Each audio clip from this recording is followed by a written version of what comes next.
Hi. Okay. Hello and welcome to the Kellogg session at the MBA interview prep event hosted by GMAT Club. My name is Sumedh and I'll be your host for today. It is also my pleasure to introduce Shimri Winters from ARINGO Consulting.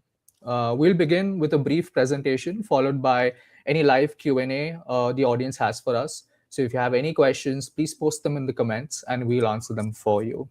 Anyway, Shimri, great to have you with us today and I'll hand it Thank over you. to you.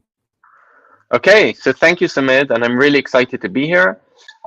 Today we'll talk about a Kellogg interview, but you can take this session for like any top MBA program interview, and we'll talk about that a bit more. We're looking at the comments, so please, if you don't mind writing where you come from, are you ready in the process this year, round one or round two, for the MBA applications, or maybe you're just thinking about it in the future. And like Sumit said, we'll actually go through all your questions at the end. So, the more you write in the comments, the more we can actually talk about at the end. So let's start this presentation. So just a bit about me. Some of the graphics screwed up here, but don't worry about that. My name is Shimri Winters. I'm a London Business School graduate. I had the strategy here at the ARINGO MBA Admissions Consulting. I also used to interview for London Business School for MBA candidates. So I have a lot of experience with MBA interviews. This is our only marketing slide. Ringo is a boutique MBA admissions consulting firm. We've been going on for 20 years now. We're very good. Check out our statistics. We help with everything from school selection, project selection, chances estimation, all the way down to scholarships. We just received quite a lot of scholarships from our round ones. Very excited for them. And that was my marketing slide. As you saw, my strategy is to talk very fast so we can cover a lot of material and I can answer as many questions as possible at the end of this session. So this session is all about the Kellogg interview.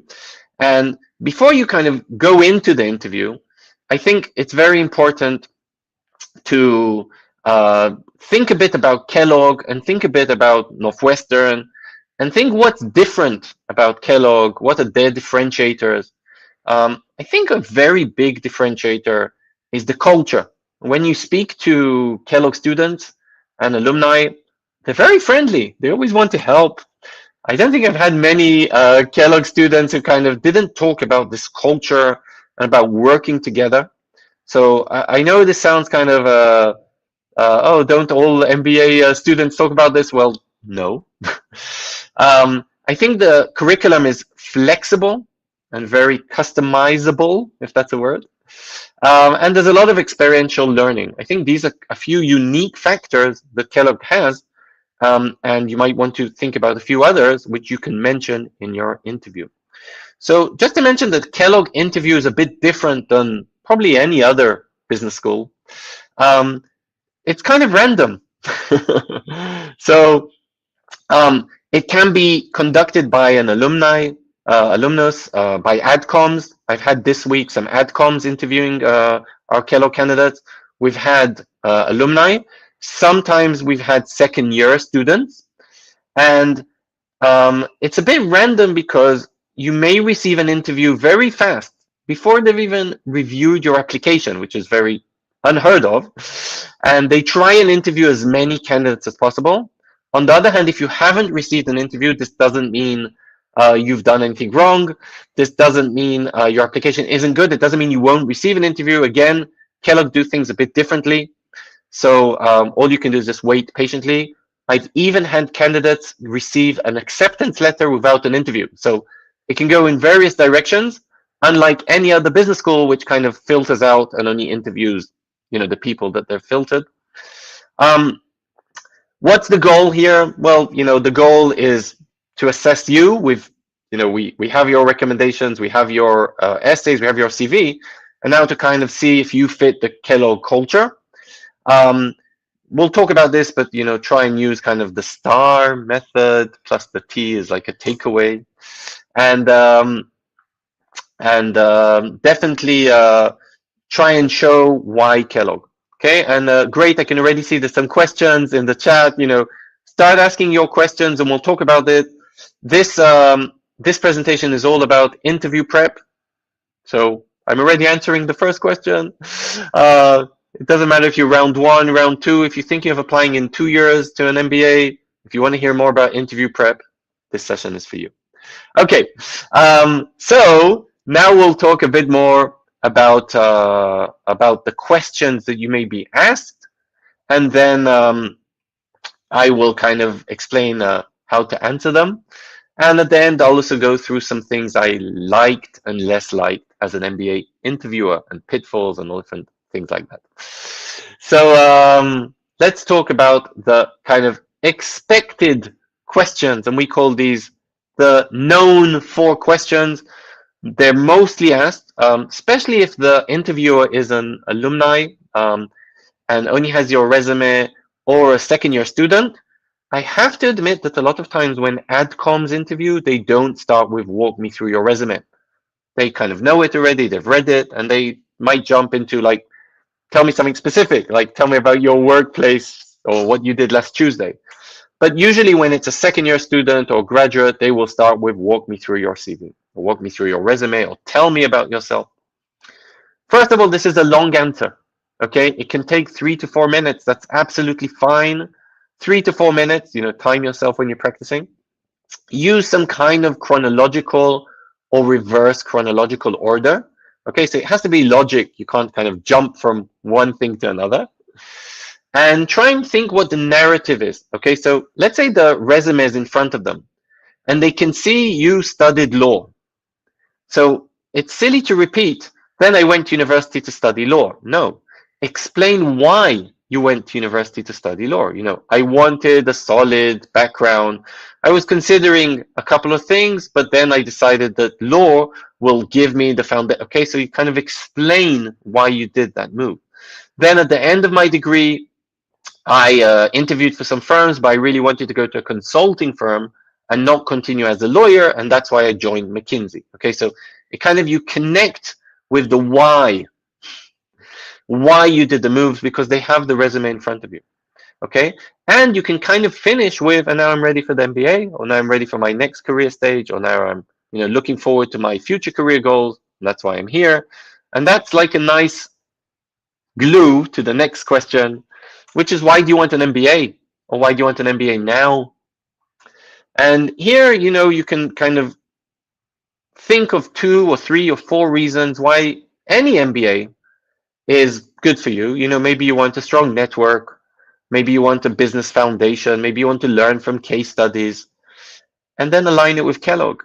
Okay, so I'm really interested in my something, I don't know, and my business foundation and a network, and I feel that I can achieve all these in the Kellogg MBA through ABC. We'll talk about the ABC in 2 questions. So kind of connected to why Kellogg. And then in your essays, you probably, in most business schools and in Kellogg, they've asked you about your short-term, long-term career goals. Be very specific here with your short-term, long-term career goals. Okay, for example, I want to work as a product manager in Google in their, I don't know, cloud, AI, autonomic vehicle, pharma, something. So very specific with the name of the company, the name of the role, and even in what specific department I'm going to work. That's very specific, maybe even a geography in New York. Okay, and that's like my short-term role, and then my long-term role is, plan is to be an entrepreneur in the same kind of topic, or something like that. So be very, very specific. You can mention a backup plan, or just have one in place in case they say, oh, well, if that doesn't work out, what will you do? So that's about the short-term and long-term career goal. Be very specific, and it's very good if it's kind of connected to, and in order for me to do this, I need an MBA kind of thing from Kellogg, because that would help me. Why Kellogg? This is a question that you should prepare. Even if you're not asked specifically, you should know 2 or 3 or 4 good reasons why you want this specific business school. Remember, part of the interviewer and what he's looking for, we'll talk about that at the end, is, do you really, really, really want to go to Kellogg MBA? And if the answer is yes, you probably need to prove this. Probably need to have spoken to an alumni or to students, maybe participated in webinars, maybe participated in Shimri Winters' how to interview at Kellogg presentation for GMAT Club. Okay, like this is important. It shows that you're serious about their school, mentioning a club, a professor, mentioning people you've spoken to. Okay, if we've passed the kind of general why MBA and walk me through your CV questions, now there's sometimes some kind of behavioral questions. Okay, how did you act in a certain case? How did you act in a certain, failure, achievement, business situation where things went wrong, when you had a conflict with your manager, with a team member? So some kind of situation question.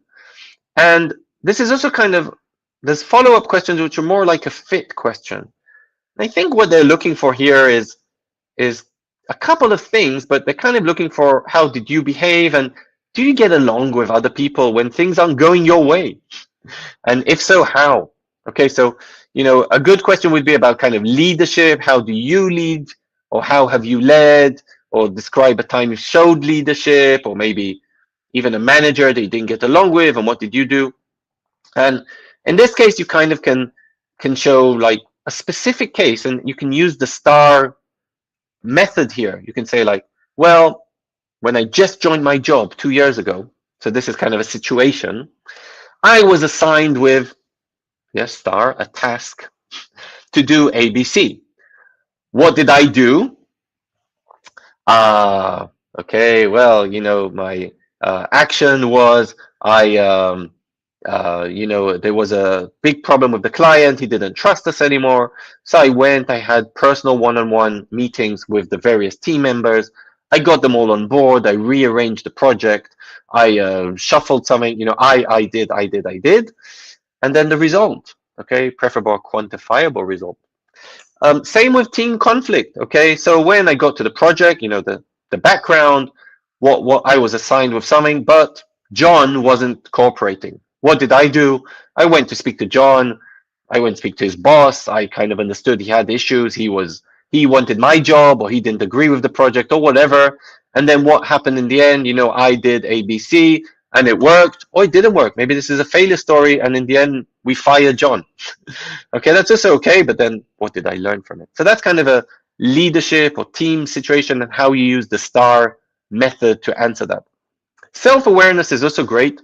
And I've interviewed really amazing candidates. I think I had a candidate with a 790 GMAT in the old GMAT who had 4 or 5 years of experience in a big 4 accounting firm, but he was super, super arrogant. Okay, so when I asked him about his strengths, it was all me, me, me, me, me. Weaknesses, there weren't any weaknesses. He didn't learn anything because he knew everything. Okay, calm down. When you tell about a strength, okay, so you can just say what you feel you're good at. Obviously, there's areas where you want to strengthen. That's why you're going for an MBA. If there's a failure, again, just use the STAR method, but you've learned from that failure. A long time ago, I went into a project. I didn't communicate daily to the 3 different stakeholders, and one of them got very upset. I learned from this that when you have various stakeholders, okay, that's kind of how you use the STAR method. Community contribution. So this is interesting. Remember that they're looking for the word fit. They want you to fit Kellogg's community, a Northwestern's community. And again, when I used to interview for London Business School, I used to look for 3 key things. I used to look for, are you academic? Are you, that's important, GMAT or, your undergraduate degree. Are you professional? Do you have a good professional experience? But I used to also look for like something else. Would I kind of like to sit on the, with you in the pub afterwards for a beer and discuss life and future ventures and maybe be some kind of business a partner of mine. So that's something important that I would love. I would love to find out, and this you can find out through Kellogg community questions. How will you add to the community?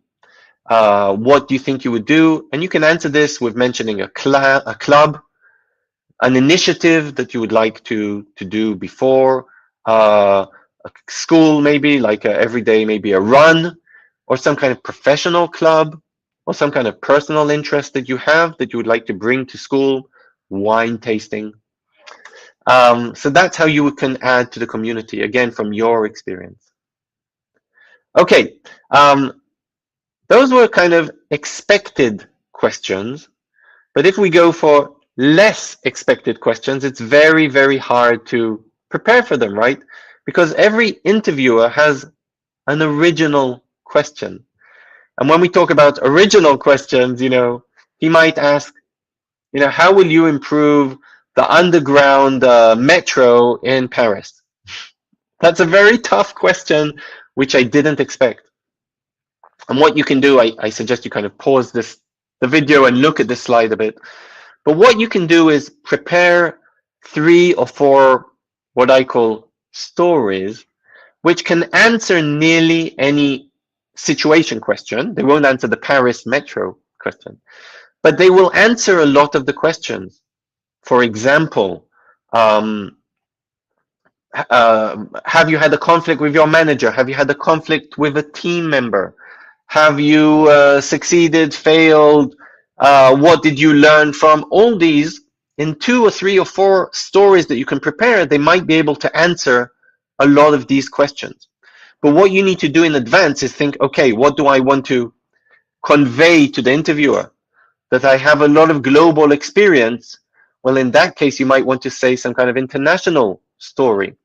That you have a passion for autonomic vehicles. Okay, so you might want to say that when you went to an exhibition and you saw Tesla presentation and you whatever, this inspired, okay, or your non-profit. So you want to kind of connect your stories to what you want to convey to the interviewer. But again, sometimes these stories, or sometimes these questions are very hard to anticipate. And we'll talk about the pitfalls in the next slide. Just be aware of the question and,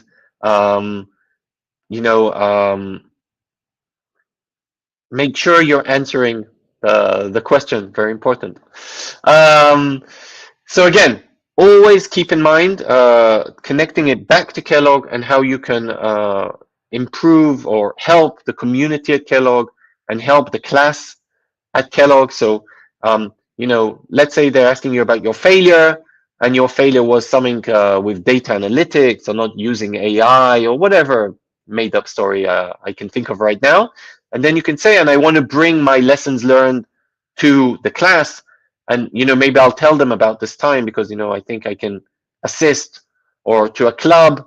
And maybe I'll actually bring the expert that helped me to the, I don't know, veterans club because he was an army guy, or to the private equity club. So that's how kind of you can connect things together. And if you prepare a few stories, you might be able to answer also some unexpected questions. I would like to say be very authentic. Sometimes these interviewers, there isn't a right answer. All they want to make sure is kind of, like I said, you're kind of a nice person. The essays speak for themselves, but we just want to make sure that you're engaging, you're a nice person, that I would like to be a colleague of yours for 2 years. And again, you have a great GMAT and great stories, but you're very hard to communicate with you. That's a problem. So that's the purpose of this interview, to kind of source out who you are. This is at the end of, this is like the last thing in the interview, and usually the interviewer will say, okay, the interview is finished. Do you have any questions for me? And this is good. This is another part of the interview. So I don't know how to explain it differently than the interview starts at the first second and finishes at the end, last second of the interview. And although the interviewer might tell you, the interview is finished, it doesn't mean you can take your jacket off and relax. No, this is still part of the interview. And I would prepare 2 or 3 questions. It really depends who's interviewing you. So for example, if you've prepared questions in advance, but the interviewer is adcoms, and you're asking, which class did you enjoy the most? And the person from Adcoms might say, well, I didn't actually study in Northwestern. Or if you say a very difficult question to alumnus, for example, do you think that the Trump's taxes on Canada will affect the cannabis export market? That's a very, very tough question. So just make sure you kind of have a question which, first of all, isn't super tough. Second of all, does show that you've done kind of some research. You can't just find this in a quick online search. Okay, like, how long is the Kellogg MBA? No, I think you can find that by yourself. What are the core courses? I think you can find that by yourself. So just make sure to kind of do a bit of research, prepare some questions which are more personal. As an alumnus, do you use the network, that you from Northwestern, or how do you use the pay it forward aspect, okay, or something like that. And it just goes again, this kind of keeps on that you have a good fit to the community, and it shows that you really want Kellogg and you're really interested in hearing the feedback from the interviewer. We only have 2 more slides to go, so I can see there's lots and lots of questions in the comments. Please keep asking questions in the comments, and we'll try and answer most of them in 5 minutes. So please keep asking comments. Please ask questions in the comments. Here are some pitfalls, things to kind of stay away from, be careful from. I'm actually going to just read them because they're critical. Okay, lack of preparation. An interview is not spontaneous. Okay, you should have researched the program. You should have prepared some answers. And I did some prep to someone yesterday for Kellogg, and we do interview prep. Contact us, if you want some interview prep. And my second question, was why MBA? And he said, wow, that's such a good question. I didn't think about it. What? So it was just a matter of speech, but that's like the most common MBA question, why MBA? So, don't say I didn't think about it. Answer me directly. Yes, I have 3 reasons. So prepare, like we said, prepare the common questions. You can check out our site. There's like the Big 9, which is the Big 9 questions. Just go to aringo.com, Big 9 interview questions. We have around 1,000 questions on our site from various interview intelligence reports that we've conducted with our clients. Prepare the regular big common questions, answers for them. Time management. I talk very fast, but obviously in an interview, you want to kind of allocate between 1 to 1.5 minutes for most of your answers. If you can walk me through your resume, that can be 3.5 minutes, that's fine. This is very hard, but some people just don't have a good body language. I find it a bit irritating if someone, moves all the time, if they can't, make eye contact. Some of these interviews are on Zoom. Do your best. Even if you do have, some kind of I don't know, some kind of tics or something. I want to say, like, fake it till you make it. This is a 30-minute interview. If you need to drink a coffee before to be enthusiastic, if you need to take something to make you calm, whatever. But half an hour, you're going, think of an actor, you're going on stage for half an hour. So do your best here. Be very careful of being like too arrogant. I think I said that before. I really don't like arrogant people. Kellogg really don't like arrogant students. So that's exactly the purpose of this interview, to kind of see who you are. Don't dominate the conversation too much. So this is key. You might be interviewing candidates in your workplace, and you might have a lot of knowledge about your workplace. But again, it is expected from you to talk a lot. But if the interviewer wants to talk, let him talk. If the interviewer wants to ask questions, let him.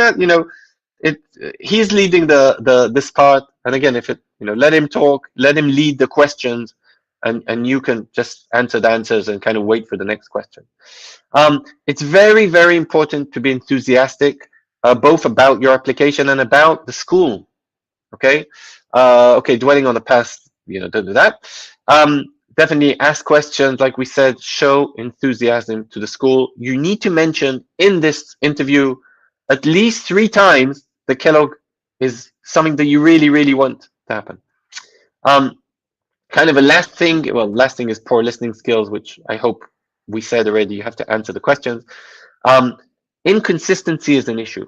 Okay, so that's something that you might get away with in an essay, but sometimes it's a bit hard to do in an interview. Walk me through your resume, and suddenly as an interviewer, I can catch some gaps. So, just be a bit aware about that. And last but not least, like I said, not paying attention to the interviewer, the questions, not listening. Sometimes I used to ask quite difficult questions, a bit on purpose, with some like a question with a follow-up question in the same question. So I would like say, so why are you applying to Kellogg? And which other business schools are you applying to? And then I used to get an answer about Kellogg. That's quite a nasty question. But I used to get an answer about Kellogg. And they used to forget the second part, or, why MBA and what are your career goals? And I didn't get the answer on that. So just make sure you're answering the question. And I think I mentioned most things. This is my last slide, and we'll go into your Q&A now. But, I used to interview for 8 years MBA candidates. And these are the things I didn't like. I think I kind of answered most of them, but let me again emphasize them because they're so important. I don't like, me personally, I don't like people who don't answer my questions. I've asked something specific. Make sure you answered it. Time management, okay? 1 to 2 minutes per answer, not more. Walk me through your resume can be 3 to 4 minutes, not more. I literally once asked someone, tell me about yourself. He talked for 25 minutes, okay? Arrogant, not conscious about himself, doesn't care about my time, just awful. Why Kellogg? Okay, so make sure you know the answer to why Kellogg, mentioning a club, a professor, the location, just showing that you've done your research and you feel genuinely that Kellogg is your number one. I once interviewed someone and he said, well, I've also applied to Harvard. If I don't get in, I think you have a great backup. No, that's not an answer an interviewer wants to hear. An answer is, it's my number one choice because A, B, C, D. A lot of interviews are on Zoom today. I know it's not necessarily your fault, but if you can please check your lighting, your microphone, get the cats and the dogs and your partner and the screaming babies out of the room. Virtual backgrounds don't always work. Okay, I'm in my girls' room today, so not such a nice white background, but try and get a white background. Good microphone. I know mine isn't the best. Do some tests, check what the best microphone is. So check all these tech things before. It's just a Zoom conversation, not too technical. So just check everything. Don't be late. Okay. A lot of times it's not your fault. Again, there's, power outages, there's internet issues. We had candidates this year from Israel that had the missiles in the middle being fired from Iran at them, and there was a siren. Okay, there are things that happen that are not under your control. But, don't be late. Get all this technical stuff working, especially if it's a face-to-face interview. Kind of last thing here is heavy name dropping or heavy wink wink. John told me to say hello, or I'm a legacy. My grandfather went to Kellogg, so I have to get in. No one promises all of that. Just be very careful. Again, be humble. Again, the essays talk for themselves.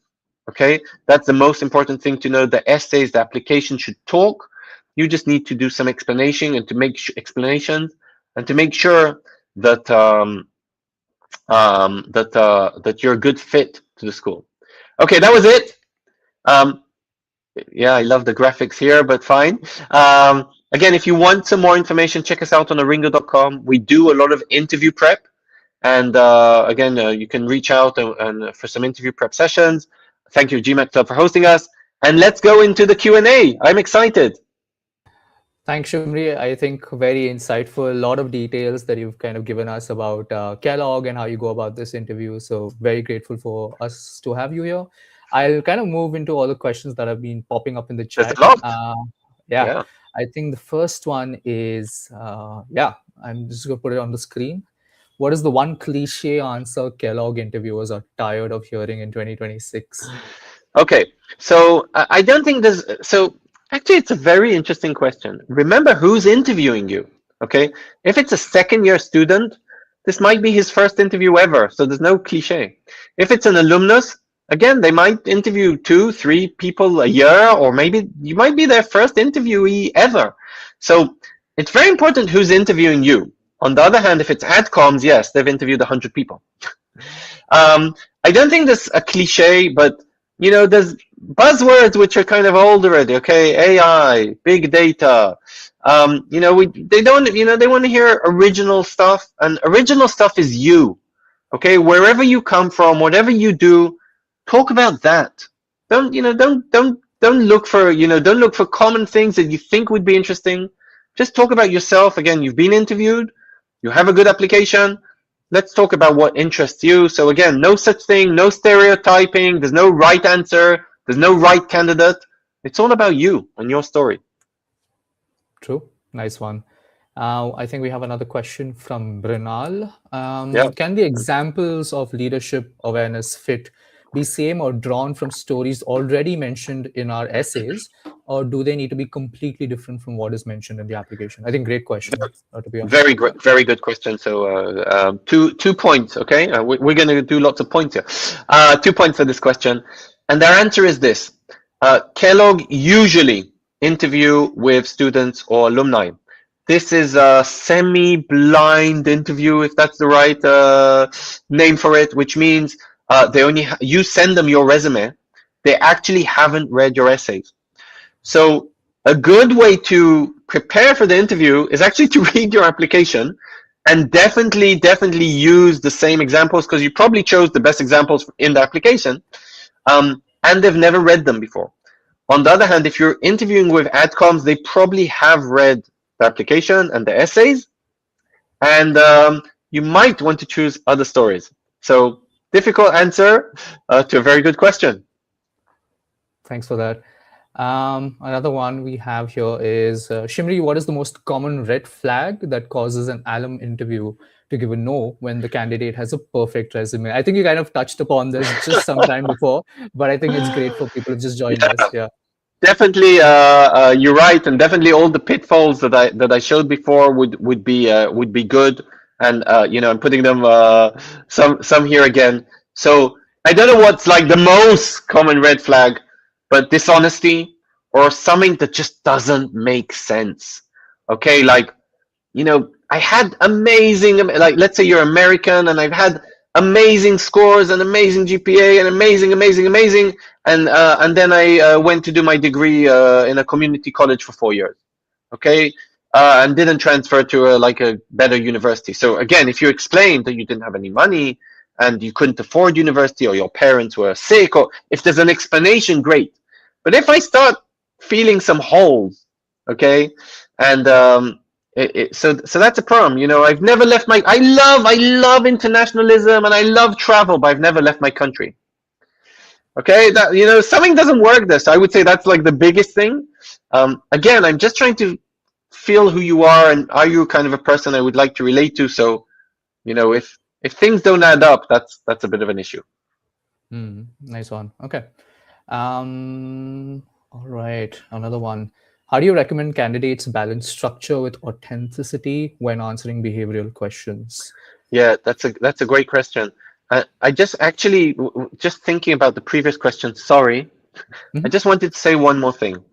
If you have a perfect application, perfect Pulitzer Prize for best application ever, Nobel, Pulitzer, whatever prize, Oscar, and your GMAT is 805 and GRE is 340, and your mother thinks you're amazing. Okay, so let's say on paper you're amazing, but then you have a horrible interview, you're not going to get in.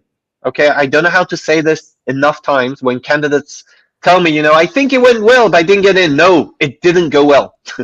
So again, you have to think about maybe 3 pillars of an application. So the written application, your test scores, but the interview is just as important, and the interview has to be perfect as well.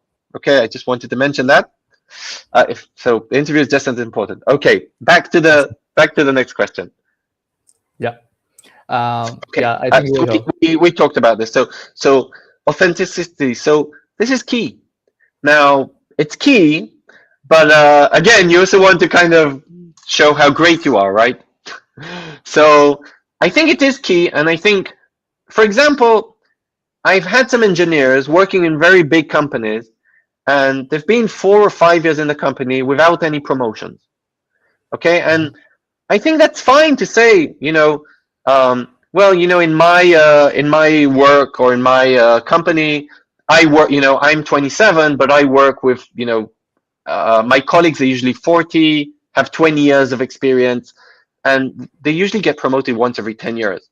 So that's a way to kind of, instead of kind of trying to show, oh, I haven't been promoted, but, it's just to explain why you haven't been promoted. Okay, so that's an example. Okay, because in some companies you get promoted every year, so it doesn't mean it's bad if you haven't got promoted, if you weren't promoted. If there's something kind of not so good that you want to kind of flush out, again, just be authentic about it.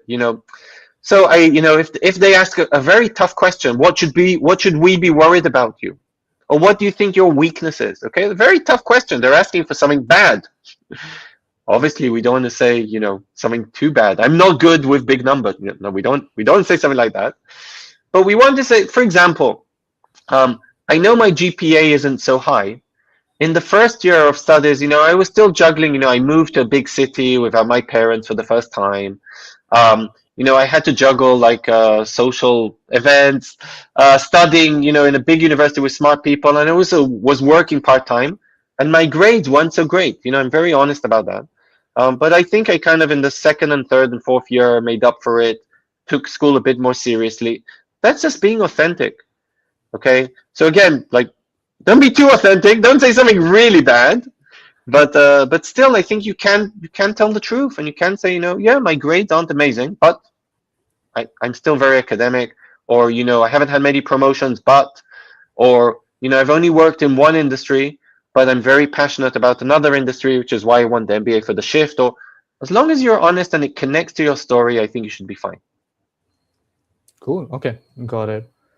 All right, we have another one. How should applicants decide which experiences belong in essays versus recommendations versus interviews, especially when crafting a coherent leadership narrative? I think this is more about the overall application. Yeah, such a tough question. Yeah, I'll answer it. No idea. It really depends on your profile. So now I'll answer it a bit more detailed. It really depends on your profile. So some applicants don't have any leadership experience. Okay, I've worked with lawyers with 10 years of experience who haven't managed anyone. Okay, with software engineers who just haven't managed anyone. That's fine. But then we use their extracurricular activities and their undergraduate university activities where maybe they had leadership experiences. So we use that to show leadership. Some people help their recommenders, write a few bullets for their recommenders, so their recommender can, I don't know if it's a university professor, maybe he needs to remember that, I don't know, you sat in the first row and gave him an apple or whatever. And, so yes, you might want to remind him that you were first in your class, and hopefully that kind of covers your academic excellence. So then you can choose for your essays something else. If you're choosing your boss, and your boss is going to give you a good recommendation on your open-mindedness and how you have initiatives that no one else has.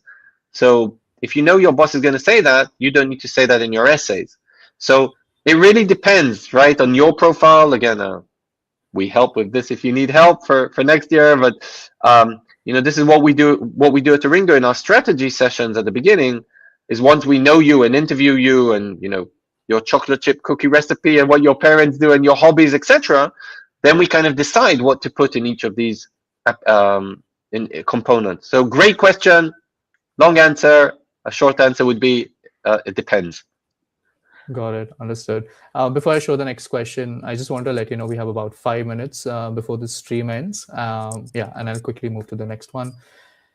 All right. It seems like, first of all, Gromela Zero, congratulations on getting an interview, but you have an interview soon. And how would you want to prepare? Like, should you prepare 2 to 3 stories from a recent job, preferably, or is it okay to recall stories that happened 8 years ago?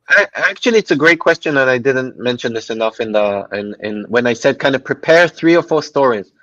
As an interviewer, I like two things. I like more recent stories. Okay, if you tell me a story when you were 15 and you went and played soccer, great, but that was a long time ago.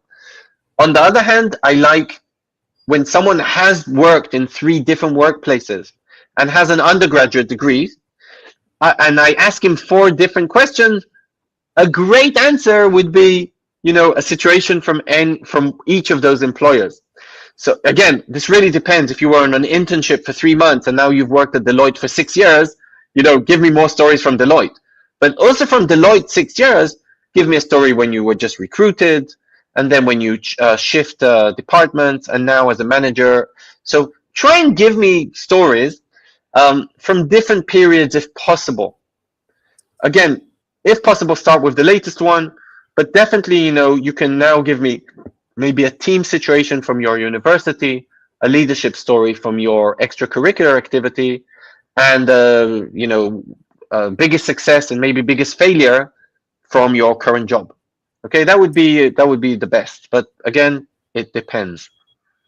Awesome. I like how you just put it depends towards the end. But That's let's just start. Record me. It depends, and just can you paste that into any answer, because it really depends on people's profiles. Fair enough. Okay, this is a pretty basic question that someone's posed, but I think it's very important. Should we wear formals? So important. Check us out on aringo.com. We used to have kind of how to prepare the logistics for the interview. Definitely formal wear. Okay, definitely. A lot of people now the Zoom. Okay, so can I wear a sweatshirt? No. So I'm not very good at women's wear, but men's wear, let's think of a button shirt as a minimum, and whatever is equivalent for women, and probably more than that. So preferably, so buttons. I want to see buttons, but preferably a tie and even a jacket. Definitely, if it's a in-person interview. If it's on Zoom, again, minimum a button shirt. Okay, that's as a minimum. It's not a silly question. Okay, that's a very good question, and important.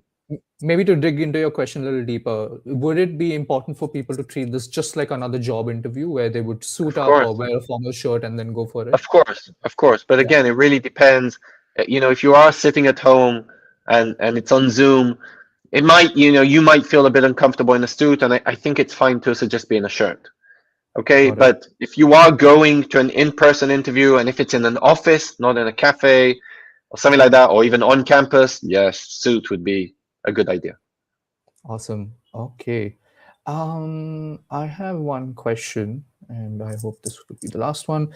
Looking back at successful admits, what patterns of self-awareness or growth mindset tend to matter more than raw credentials during Kellogg's evaluation process? Wait, let me get that recording. It depends. So yeah, I mean, this is such a great question, which is hard to stereotype a good. I've interviewed women, I've interviewed men, I've interviewed lawyers, I've interviewed accountants, I've interviewed engineers. Again, the bottom line is this: apart from your credentials, apart from your GMAT score and your resume, would I see you as a partner? Would I like to sit with you in class for 2 years and in a club? Maybe would I like to develop with you my next startup? So instead of saying what yes, I can say what no, what I wouldn't like. If you're arrogant, I don't like that. If you only talk all the time, I don't like that. If you don't talk enough, I don't like that. If you overthink things, if you underthink things, I'm saying that if you're kind of genuine, modest, kind of let your credentials talk for themselves, but you're quite modest, have big ambitions, have ideas, have interests. Not everybody volunteers, not everybody went to Africa and built an orphanage, okay? But if you have something that you do outside of work, you play volleyball. Okay, so like you're an interesting person. If we can talk about something interesting, it doesn't have to be politics. So I'm just looking for that kind of thing. And I think, again, the application covers the credentials, but the interview tries to cover who you are as a person. Some people really thrive in interviews and some people don't. My only suggestion is practice with maybe with experts like us, and practice makes perfect, and that can help you overcome the interview. Awesome. It That is a sounds pressure, there's a lot of pressure in this, and I don't know how to say it more dramatically, but these 30 or 40 minutes you know, might decide on your life and where you're going to study and your career prospects. And so yeah, definitely it's a very stressful situation, like a job interview, and sometimes even more. And breathe, come prepared, but sure. expect one or two unprepared answers as well, and hope for the best. Awesome. Sorry, I know we're short for time. I just want to say one last thing. A lot depends really on the rapport, on the communication success that you have with the interviewer. And this is something hard. It depends. It's hard to prepare for. Some interviewers, like people with glasses, and some don't. Some interviewers like fast talking, and some like slow. So it's hard, to give you like one tip that fits all. But if you can feel out the interviewer very quickly in the beginning of the interview, and try and get the answers in 1 to 2 minutes, and it might just be a very nice conversation. Let the interviewer lead it, and I'm sure you can make it with these tips and others. Yeah, That's it. amazing. Awesome. But Shimri, again, thank you for joining us today. And thank you to everyone in the audience for joining the Kellogg session at the MBA interview prep. Um, Again, we hope this session helps you feel more confident as you prepare for your interview. Best of luck. And also do subscribe to our YouTube channel so that you can get updates about the next few interview prep sessions as well in the next coming weeks. Again, Shimri, thank you so much, and I look forward to Thank you, chatting and with you good luck soon to all the again. applicants. Good luck. Thank you. Okay, see you. Bye bye.